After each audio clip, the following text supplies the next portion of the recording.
পুজোর সবারই বাজার শুরু হয়ে গেছে, আর নাহলে কেউ কেউ করবে।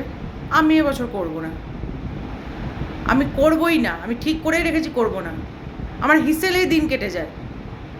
আমার ষষ্ঠী থেকে শুরু হয়, একদম একাদশী দ্বাদশী পর্যন্ত শুধু লভ্যচস্য রান্না করতে থাকো, মানে জীবনটা অতিষ্ঠ করে দেয়। একটি শাড়ি নিয়েছিলাম ভালো দেখে, ভাঙতে পাই না, এখনও যেমনকার শাড়ি তেমন ভরা আছে। সপ্তমী সকাল থেকে, ষষ্ঠীর রাত থেকে শুরু করে দেয়, কালকে সকালে কি হবে, কাল সকালে টিফিন কি হবে, মাছ কত রকম আসবে, সেই খাওয়া হজম হতে না হতে আবার বিকেলের চিন্তা, আবার অষ্টমীতে লুচি সবজি ছোলার ডাল সব হলো, আবার নবমীতে সাত সকাল থেকে ভোরবেলাতে কাকপক্ষী উঠে নেয়, তখন থেকে গিয়ে সব লাইনে দাঁড়িয়েছে, খাসি হবে খাসি।